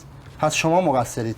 فردا با هم دیگه برید بیمه. برادران ساواج بلاغی تصمیم گرفتن تا وقتی صافکاری ماشین طول میکشه اونا هم کارشون رو روی ماشین انجام بدن. پس یکی یکی از محل جیم زدن و خودشون رو رسوندن تعمیرگاه. این اسقر آقا صافکاره. اسقر آقا کار راه اندازه. مثل اسقر آقا باشید. ما آماده ایم. ما بیشتر. فقط سر آقا جون عزیزت یه جوری باشه الان 11 ما یه ساعته میشه وقت نداریم. منو تیمم آماده ای. ما آماده ایم. فقط قالب تنه و مشتی هم واسه اضافه آوردم. فقط 1 ساعت و نیم وقت داشتن. اینجوری هم تصادف ماشین به چشم نمی اومد، هم دهن همسایه و اهالی محل با دیدن ماشین قشنگشون وا می‌موند.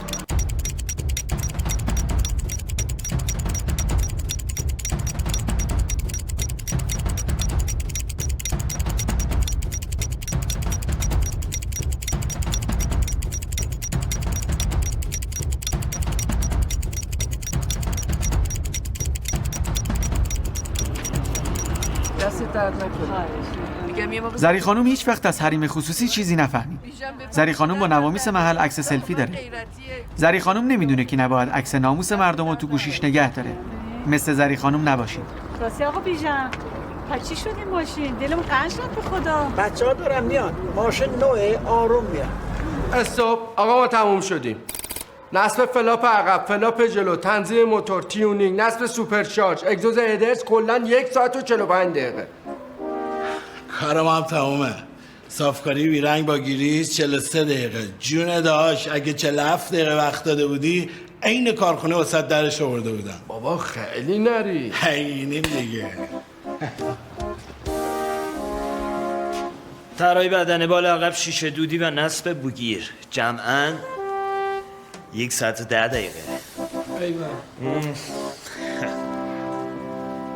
رینگ اسپور ارتفاع کمک در خفاشی بوق 10-11 سرجم 1 ساعت و 20 دقیقه تمام. ایوه نصب سیستم و مانیتور و برش چاقچه و ساب باکس با یه دزگیر که گذاشتیم واسهتون و سیستم عقب و گرم کنه صندلی راه میکنه 23 دقیقه. خوردی؟ آقا عروسک آماده است. ساعت هم 1 روبه گوشیاتون رو دیگه روشن کنید.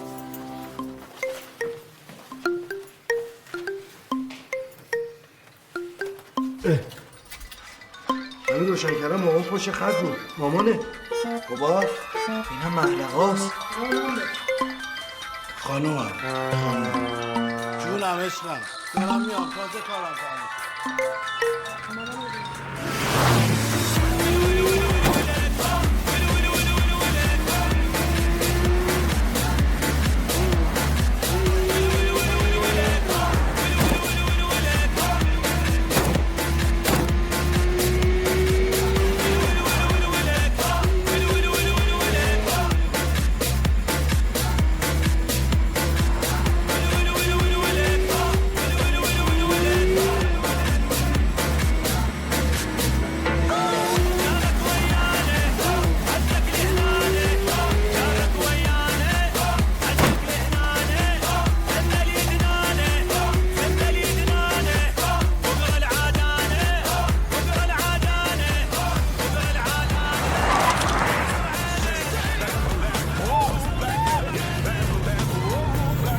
اینو آقا بسته آقا چی بدون سب خوشت هست؟ رفعی نمیدرد اینو خیلی خبرتون داره کی بوده با ماشینت ست زده بندازیم چه قلیزم زده ریز میبینم اتون ریز میبینه نبین چه ریزه بشکن بری صبح گوش باید دریا باشه کوچولوی دار زجار آلبالی خیلی کوچیکی خیالو بعد چرا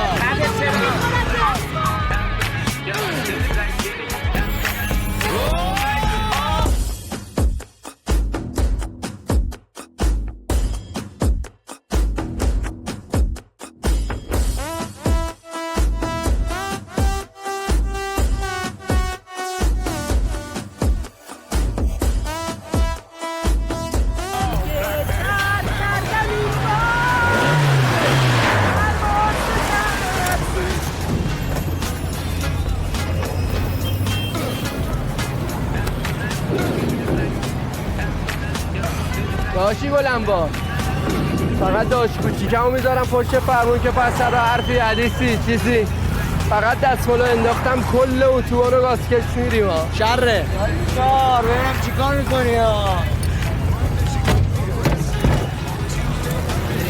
1.25 1.5 2 3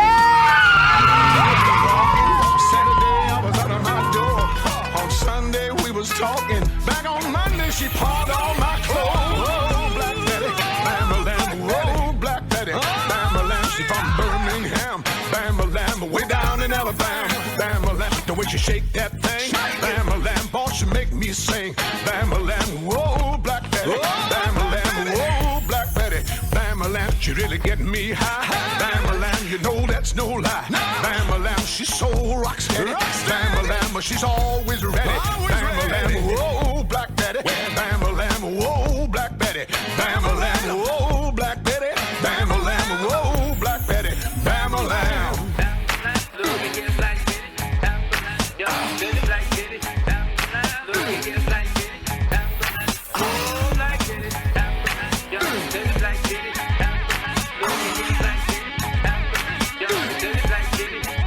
بعد از اینکه پوزه زدفور آلبالویی رو به خاک مالوندن، تصمیم گرفتن چند دقیقه کنار یکی از خیابونای معروف تهران رخ بگیرن تا رکاب ماشین توی دور دستشون بیاد. هوا هم چت شده، یه دقیقه آفتابه، یه دقیقه ابره، ولی خودمونیم همه نگاه به ماست. نه داداش، همه حواسا به ماشین ما. یا این کچلو قوی هم میپوشم، همچی برق میزدش. سر نزم چه رنگ گوه میپوشی آبرونم میبری؟ آقا من جواب گرفتم ازت. هم دختر الان همه آهن پرستن، کسی دیگه تیپ و تار هم نگاه نمیکنه، الان همه کف ماشینمونن. کارتون خیلی بی‌معنیه. بابا مامان به من 10 بار زنگ زده. خفه شو بشین تو ماشین، به تو شیشه‌ت بده بالا. بده بالا. بده بالا. به سن و سال تو نمیخوره این چیزا. خانم. تو بستین؟ عذر میخوام، ما اینجا آب باتری تموم کردیم، می‌خواستم بدونم شما آب باتری اضافه.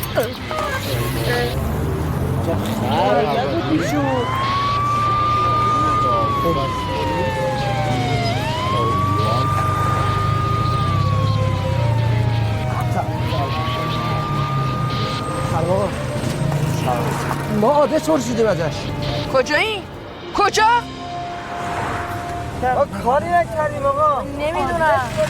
سریع دستمدار بهشون بزن. این آدرس گرفتن لامصب. من نمیفهمم به خدا.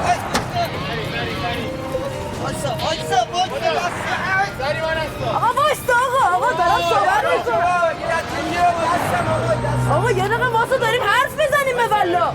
من نمیدونم به خدا این فرماندهی انتظامات تهران کلانتری 134 شهرک قدس. بابا اینا آدرس پرسیدن، خیلی گیرنده به خاطر آدرس.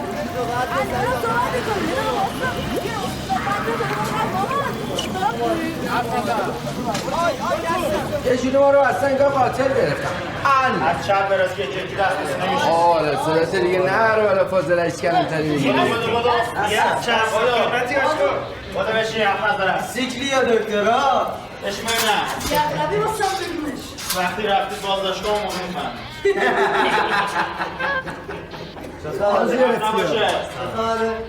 آقا نمیشه ما رو باندی به شفاژن این جدا کنی؟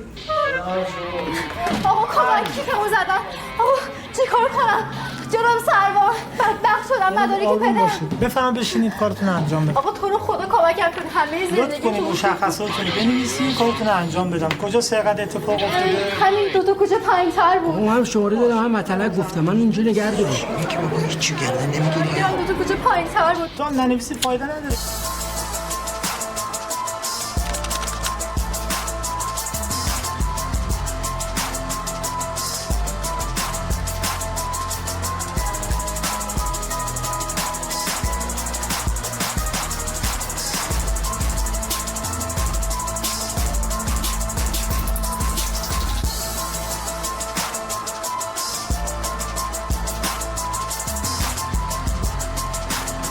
منیژه خانم بله. من فکر کنم محلقا اینجا بمونی، داخل نیت بهتره. خب وایسا 2 دقیقه اینجا ما بریم تو ببینیم چه خبر بر. میخوام بیام تو کلانتری. تو کلانتری چه خبری؟ تو کلانتری چی کار داری تو؟ میخوام بیام دزدا رو ببینم. دزدا مگه دیدن دارن؟ دزدا هم یکی لنگی داداشات، یه سر دارن 2 تا گوش. وایسا اینجا ما میام. بفهم کن. آخه برای یه آدرس پرسیدن که بچه رو نمیگیرن بیارن اینجا اسیرش بکنن که من نمیفهمم. مامان من بمیرم برای شما که این روزو نبینم. کجاست؟ پیش کی ما باید بریم؟ ها پیش کی باید بریم؟ هی میگن احترام به ارباب رجوع، احترام به ارباب رجوع. کسی نیست اینجا من سوالی چیزی بکنم. آقا سلام علیکم. داخلم به کارتون رسیدگی. اینجا هم باید برم آقا منتظر باشم. طول عمرم پام به کلانتر باز نشده بود. بابا بیزی آبو رو بابا سلام بابا. الله را رحم محسن گریب سنمت. انگل های جامعه. جوانی دیگه تا اثری نشده، کارمون رو مینداختی گیر نمیاد دیگه. میگم ما هم جوونی والا اشتباهی کردیم کارمون رو هم مینداختیم. آلودگی صوتی، عدم رعایت قوانین راهنمایی و رانندگی، خارج کردن خود را از شرایط استاندارد، مزاحمت خیابانی و متاسفانه یه شیطنتی هم کردن و به مأمور ما یه پیشنهادی دادن که اونو نادیده میگیرن. جناب سلام، شما محبت بکنین، بزرگواری بکنین، بچن جوونی کردن، شما یه جوری اینا راهنماییشون بکنین. بشین ببینم. ببین ما 4 تا داشتیم بیرون گیرت میارم ها. تهدید میکنی؟ جناب سروان، جناب سروان. یعنی دارم من داشتم جنبت امتحان میکردم چی دارم پیش کنی؟ چش یوشی باشه بعدتون نمیرم داشتم دارمون که نمیزنم دیگه یه تعهد دیدی سابقه میشه واسه آدم بازه مال من تکتون رو بچسبین قطعا کمربند رو شاختون داری من که نمیخوام فقط شما میکنه ببینن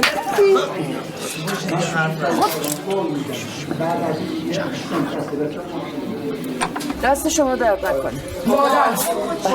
مادر مامان من میرم ماشین ببرم. بابا جون نمیتونی که بابا نمیخوام. شما برای چی؟ خودش میره برم نمیخوام. جناب سبا من دیگه از این به بعد ضمانت میکنم به هیچ عنوان یک دونه اینا حق این که بشینن پشت این ماشین نداره. مادر رو واسه چه اینا دوزی؟ این دفعه هم با ضمانت پدر و مادرتون و با توجه به اینکه استعلام کردین و سابقه ندارید میتونید برید. یه بار دیگه با این قیافای تابلو این دور و بر ببینمتون یه راست میدمتون دادسرا. آقای فتی یه تعهد ازشون بگیرید میتونن من برن. بدبخت olduk ماشین اوریبله. دزدیدم ماشین. من نریم. Sen diyorsa sen istemiyor nereye Sosa زنگ زن به آقا جون تو خودت 110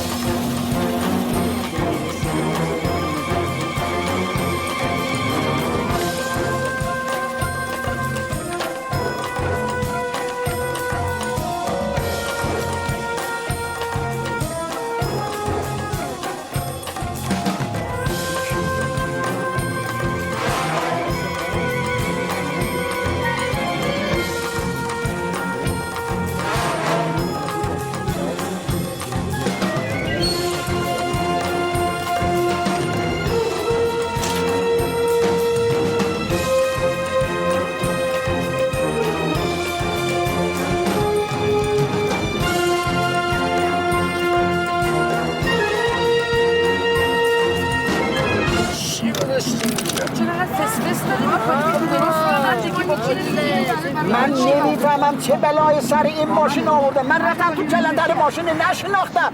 بابا قرارمون این نبود. ببین ماشین این چیزی چرخ بستنی درست کردن. این فرمانشه، اون جلوشه، اون عقبش هست. عقب نمیبینم. خب راست میگه دیگه. هرچی ما هیچی نمیگیم هی تو دور برداشتی برای خودت. با منی؟ نخی با لیونل مسی بابا بچه ها به اشتباه خودشون پی بردن دیگه. اینقدر سرکوب بهشون نزن، اینقدر آزارشون نده. 1000 بار بهت گفتم بیجن کاری نکن زنگ بزنم به 123 بیام بگیرم بردارم ببرن. خیلی هم قشنگ درست کردن، خیلی هم با کلاسه. پراید برداشتن پرایدو برات کردن دیگه. چی بگی تو برای خودت؟ چه مامانا؟ خب اینا رو که نمیفهمه عزیز من، نمیفهمه این پدر تو.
آقا بیژن من میگم یه 2 تا شیشه نوشابه خانواده بگیر، یه جعبه هم کیک بگیر. به روی چشم. مامان چون مگه زنگ تفریح قربونت برم اینو تبندی هم نمیکنه. هر چی هست شما بلند میشه نیم بزنه. بابا بچه گرسنشه چیکار کنیم؟ خانم ما اگر دیر بریم همسایه ها میگن اینا دروغ گفتن. خب بگم معده بچه ها مهمتره یا حرف همسایه؟ الله اصلا فکر کن شیرینی ماشینته. بچه ها جوجه میخوری یا چلو کباب؟ جوجه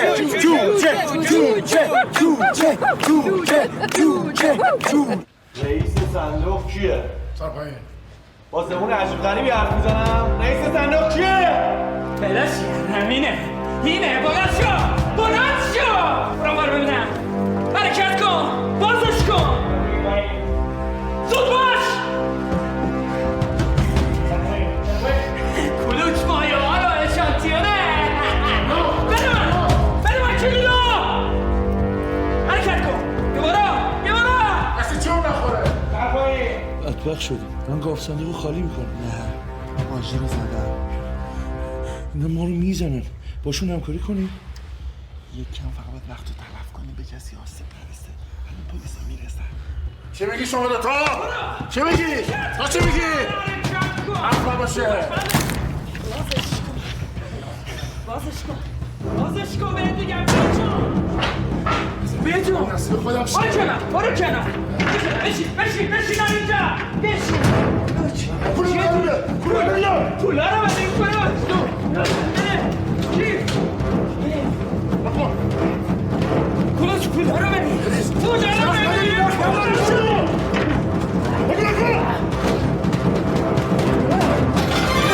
پول میده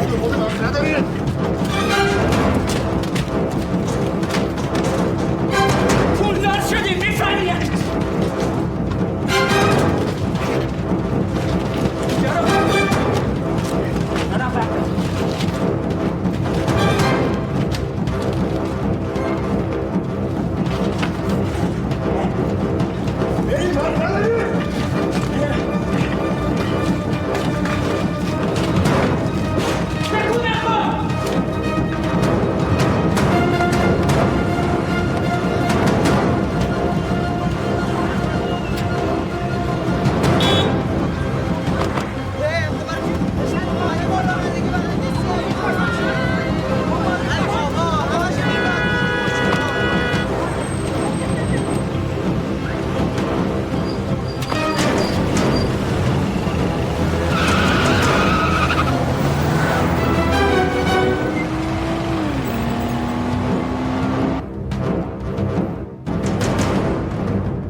نمیتونستم سوارتون کنم. سر کوچه آبشار سر سرسره رو میزنی باشون میام آبشار سرسره این گوله سوار شینا.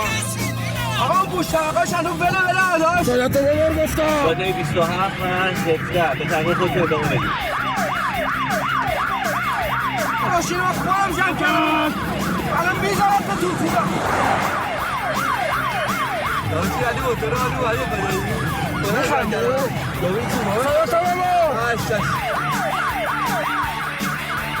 من نه بابام گیرن آمیدن شکار نیست نه بابام چه بابا سلام بابا منو پیاده کنی نمیم برو نزدیک شدم نمود خدایی کنم حال کردم نرم کنیم آدم تندالا چشم فکر کردم که نزدیک تا نهیده بودم حال کردم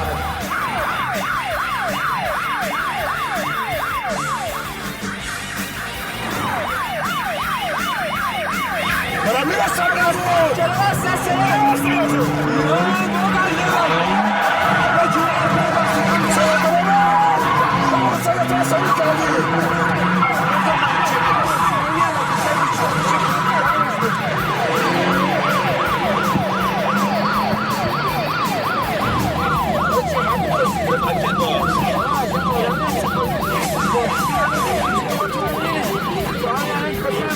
خلوص بزن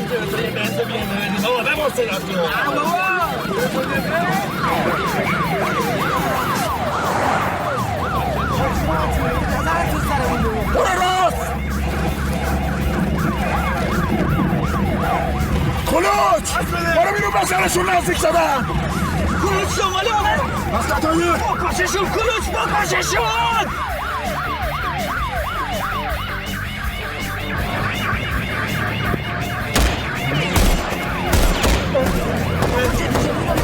سرتا بدوز سرتا بدوز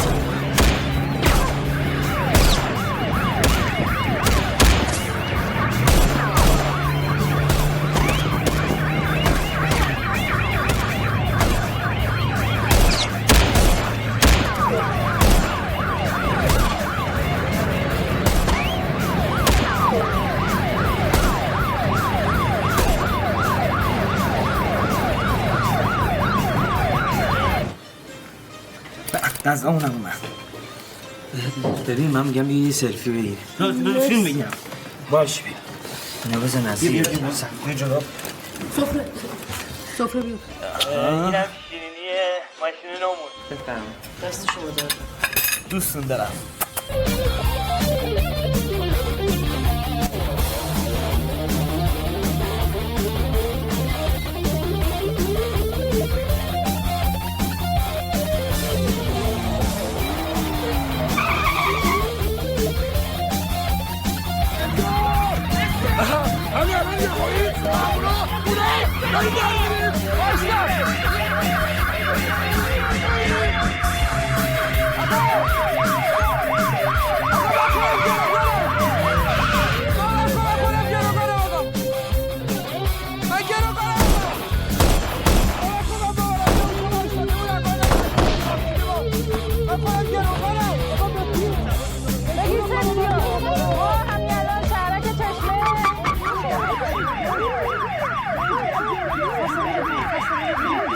ببینم بذار دانلود شه ببینم دیگه باز شما کله هاتون رفت تو این تلگرام دیگه واقعا شروعش در بردین لااقل حرمت سفره رو نگه دارین. چشم ببخشید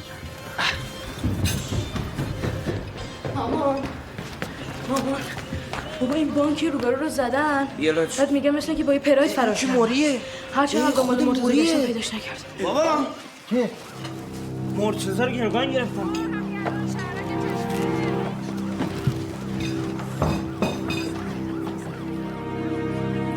Manice, badbaxt olduq, gedək. Tez gedək. Tez.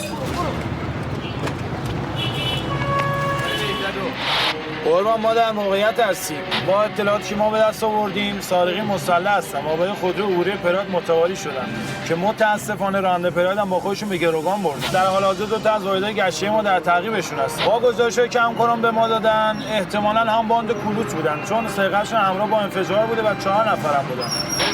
سلام. در خدمتم قربان. جولی هستم افسر تریاسی. در مورد شماره پلایی که توی شبکه استلام گرفتیم این ماشین یک ساعت پیش توی منطقه شرق غرب توقیف شد به نام بیژن ساواج بلاغی هم هست. ما استلام گرفتیم هیچ مشکلی نشه رفع توقیف کردیم. به قیافش هم نمیخورد که این کارو باشن. باز هر کمکی از اسمان معلوم من در خدمتش.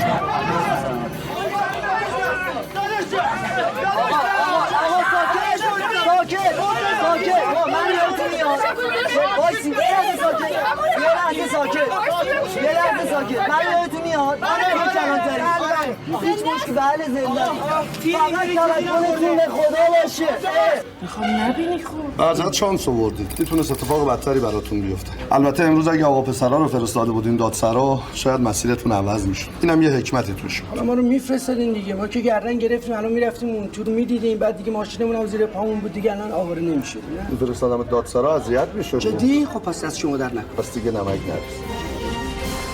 دیگه آقا کجاش منطقه خدا رو شکر دیگه حسرت به دل نمردی کلانتری رو دیدی اینقدر من میخوام بیام تو کلانتری، من میخوام بیام تو کلانتری. حالا که دیدی چه خبر؟ گزارش کلانتری رو گرفتن تا با معرفی نامه برن از بیمه خسارت بگیرن. از کلانتری که بیرون می اومدن هر کدوم داشتن به این فکر میکردن که همسایه ها با دیدن این ماشین داغون چه فکر میکنن و باید چه جوابی بدن و با چه رویی تو چشمشون نگاه کنن. مثلا ماشین کجا پارک کرده؟ چی؟ ماشین کجا پارک کرده؟ چیه؟ ماشین کجا پارک کردی؟ چه ماشین خودت اومدی دنبال ما؟ راست میگه. من اومدم اونجا شما رو پیاده کردم، دور زدم اومدم این بر خط قرمز اینجا پارک کردم. خب جرس ثقیل برده دیگه. خودت هم نمیدونی کجا ماشین پارک کردی؟ نمیدونم. چرا گفت نکردی شما؟ چون یه جور عجیبی کلیدی رو من میگه خود قبول نکردی میگردن دور زدی اومدی اینجا ماشین کو؟ جون اصلا اون درش بسته نمیشد، قفل نمیشد، خراب بود. پس احتمالاً ماشین رو دزدیدن با تمام آپشناش، تمام. هر چقدر بابامون خاطره که داشته باشه ماشین ما خیلی تابلوه. من تو نگاه میکنم نیست. تسلیت بگم بهت، خسته نباشی، ماشین رو دزدیدن. بفهم وقتی مرحبا میگه ماشین رو دزدیدن یعنی دزدیدن. خاک بر سرت کنم عزیزم که به خاک سیاه ما بشی. انفجار با بمب دستساز توسط باند کلوچ برای سومین بار تکرار شد و در صدر خبرسازترین های ایران قرار گرفت. سارقین تلویزیون داره تو نشونه ماما. تلویزیون داره نشونت میده. طی اقدام وحشیانه دست به ولش کن بابا، داغ دلمون تازه کرد. خوشبختانه برخلاف موارد پیشین هیچ مورد فوتی گزارش نشد و تنها تعدادی از مشتریان و کارمندان بانک با درصدی ببین داری تلویزیون نگاه میکنی؟ نگاه کن اخبار داره نشون میده. تجسس در حال بررسی تصاویر ضبط شده. آره نگاه. دوربین‌های مدار تلویزیون نیست به دسته؟ من دارم فیلم میگیرم. خیلی خوب ببین الان مصطفی آنلاینه، میگم برات تلگرام کنی. آره برو به سلامت. الو بفهمید. بله شما با بیژن صاحب‌الله صحبت میکنید. بله بابا خودم هستم بفهمید. چی؟ منیجه ماشینمز تاپلوبده. دور چی داری میگی بابا؟ ماشین رو پیدا کرد. ماشین پیدا شده. بیچه من نلو سنیستم یه نراسون. زامسه آدرس؟ بله. جاده برامین اول فیروزآباد. ممنون. که منتج به حضور به موقع نیروی انتظامی و آمبولانس به محل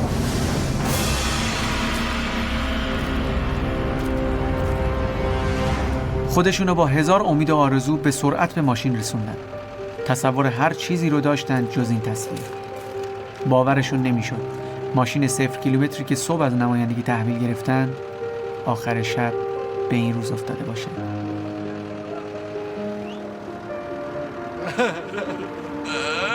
زهر مار الان وقتی خندیدن شوخیت گرفته.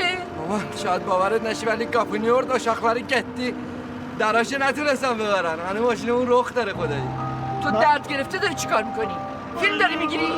منیجه همه زای ماشین رو باز کردن بردن. رینکاش، فرمونش، کاپوت جلو، کاپوت عقب، چیراغاش، اصلا چیزی نمونده از ماشین. بیجن وجود تاپلاب. بابا ماشینی کلن تاپلابدی تمام. اصلا خودتون مسلط باشی برای از این اتفاقا میفته دیگه. حادثه ماشینم بود. بابا خیلی باشه دستو داداشت بلند کنی ها. دستو قلم میکنم. اب نداره مادر. زنگیدم از ماشین چیزی موندیه. بابا ای بیا. بابا اب نداره. کجا میخوای بری؟ الان کجا میخوای بری؟ میخوام برم بالا ببینم چیز از ماشین مونده یا نمونده. همه سیش باز کردم خدا زلیلش کنه. زلیلش. معذرت میخوام.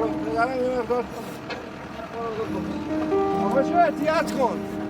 هیچی نمونده از ماشین. فرمانشم باز کردم بردن. خدا لعنتش کنه. عکسی داداشم. منیجه فقط عکسی داداشم مونده. خدا رحمتش کنه. این راضی نبود به خاطر همین اینطور شد. بابا خودتو ناراحت نکن حالا شده. چرا میتونی بکنی؟ هیچ. نذار بچه‌ها یتیم بمونن. بیا پایین بسته دیگه. آقا پلیس میگه میخوان برن مثل که کار دارن. تشریف بیارین پایین برن.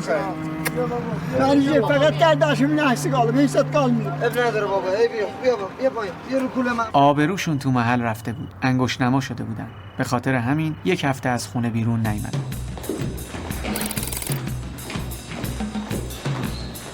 آقای ساوج بلاغی، مورد شما مورد عجیبیه. تقریبا جزء نوادر بیمه است. ما اینجا شاهد اتفاقات زیادی بودیم ولی اینجوریشو نه. فقط ممنونیم که بیمه ما رو انتخاب کردید. خواهش می‌کنم. ساوس بلاغی نه، ساوس بلاغه. آقای ساوش بلاغی، شما بسیار کار خوبی کردید که گارانتی بدنه رو حین ثبت نام انتخاب کردید. شما با همون کارت نارنجی که دارید به مدت 1 سال هر بار خدای ناکرده که تصادف بکنید موظفم ماشین شما رو بدون دریافت هیچ هزینه‌ای تعمیر بکنن. به هر ما یک ماشین صفر دیگه تحویل شما میدیم که انشالله مبارکتون باشه. خواهش میکنم بفرمایید. خیلی ببخشید این سیستم و ساب باکس و رینگ و لاستیکی که نصب کردیم روی ماشین خسارتش چی میشه؟ اونا رو متاسفم چون بیمه نکرده بودید. انشالله ماشین جدید رو که تحویل گرفتید لوازم جانبی روش نصب کردین تشریف بیارید ما براتون بیمه میکنیم که اگه خدای ناکرده یه همچین اتفاقی براتون افتاد جبران خسارت بکنیم. درست بشه میشه آقا. خریدار تیم پرسپولیس در مصاحبه اعلام شد. جانم. آقا تبلت منم بیمه میکنی؟ آخه همه چیز دست و پای داداشامه. بله ما آینده شما رو هم بیمه میکنیم. بابا شما چقدر باحالی. ولی تو الان هر چی گفتین که نسیه بود. من میگم واسه نشانتون نداریم ما 4 تا داداشیم نفری 40 بذاری کف دست ما رو شاد کنی. ببخشید اون یا قار داره نشون میده که سبب فوت و جراحت جدی برخی از هموطنان عزیزمون شد. آقای مدیر اینو همین تله نشان که منو گرفته بودن با حضور بی غیرت ها نیروی انتظامی و اعضای آن به مرکز آگاهی تهران بفرمایید چایتون رو میل کنید. کلوچ عنوانی بود که اعضای این بار برای بالاخره روز تحویل ماشین جدیدشون رسید. میگم داداش یادت بخیر، خدا رحمتت کنه. منجه خانم نمیشد یه رنج دیگه مثلا آلو بالو انتخاب میکردیم؟ آقا بیژن من از اولش هم به زری گفتم ما نقره‌ای میخوایم بخریم. حالا اگه آلبالویی و چه میدونم این رنگایی که تو میگی فردا فکر میکنن 1000 یک کاسه زینیم کاسه ماست. اینا هم که میشناسی چه چشم تنگایی ان. 1000 یک حرف میخوام برای آدم در بیارم. آخه بیکارم برای خودم حرف درست کنم. آره این پسر در به در شده معلوم نیست کجا آتش میسوزونه. ببین دیر شده، بذار زنگ بزنم ببینم کجاست. آقا بیجم ولش کن قربون تو من برم. چرا اعصاب خودتو داری خورد میکنی؟ خب سر تعمیرگاه میریم سوارش میکنیم میبریمش. ای داده بر من نگاه کن. فهمیدی حالا چی شد؟ حالا اگه من اینو آویزون نکرده بودم یه خمپاره از اون بالا میبرد تو پایین. الا این تخم چشم این زری کورشه که خودشم که اینجا نیستن چشم نظرش توی ماشینه. آره ای بابا اینجا پاک کن. تمام جلو چشم باباتو نگاه کن. بسم الله الرحمن الرحیم. این چه طرز راه کردنه؟ این چه طرز راه کردنه؟ آقای عزیز شما هم سریع برسی اومدی وابسته شمایی. آقا ناصر مشکلی نیست. آقا حق با شماست. بفرمایید.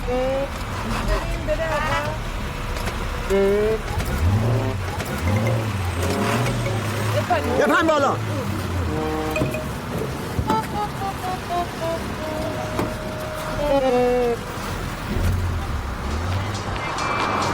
آقا جون سلام خوشگلم. سلام نانستم. آقا جون ببین چیا واسط گرفتم. فکر نکنی من نیومدم اونجا رفتم پی علری تلری ها. رفتم یه کار مفید انجام دادم. این که به یاد عموم بیا. اینم به قول بچه‌ها سورپرایز من برای شما. دست شما درد نکنه والا پخت گلومو گرفت. این کاری کردم که بهت بفهمونم من برادر خدا بیامرز تو رو خیلی دوست داشتم. فقط نگاه کن. به آقا جون دستت درد نکنی. اینم واسط زدم که میدونم دغدغته آقا جون.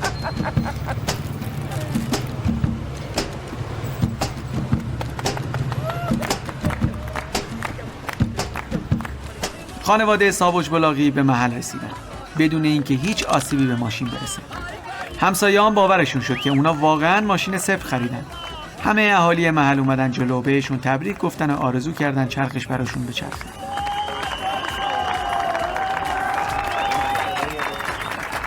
منیژه خانومم به آرزوش رسید. هم پارکینگ رو افتتاح کرد، هم واسه عروسی دختر خواهرش حالا میتونه کلی پوز بده. آقا بیژن هم با بچه‌ها شرط کرد که به هیچ وجه دست به رخ ماشین نزنن، حتی بوقش رو عوض نکنن. ایشالا به مبارکی. ایشالا. آقا بیا کفو بپا.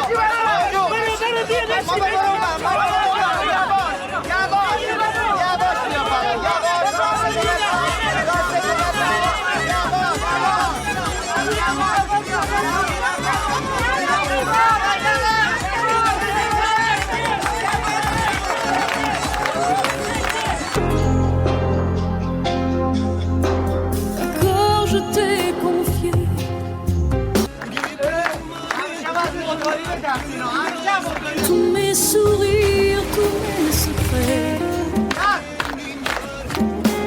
même ceux dont seul un frère est le gardien inavoué dans cette maison de pierre. Satan à nous regarder danser. J'ai voulu la guerre de corps qui se faisaient la paix. Je t'aime, je t'aime.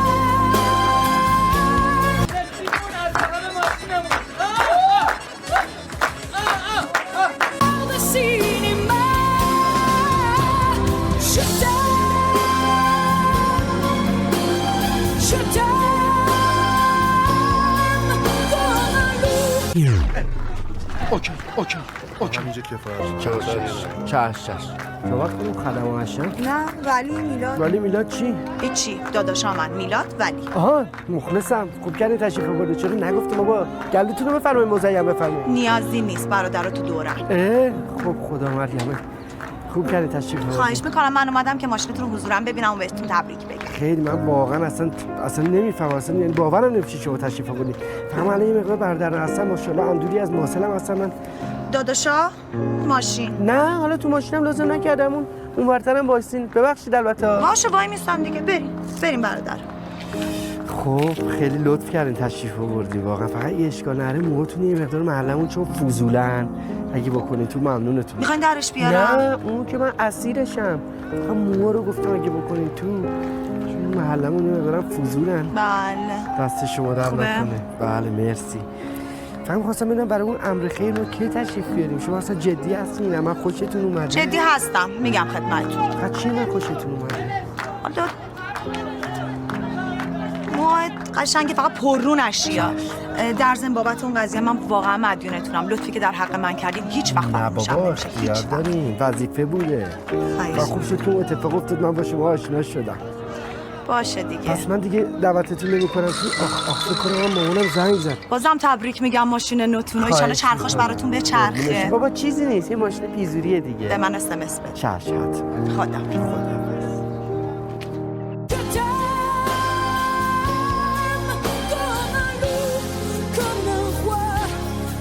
خب دیگه وقتش رسیده ایشونو بهتون معرفی کنم.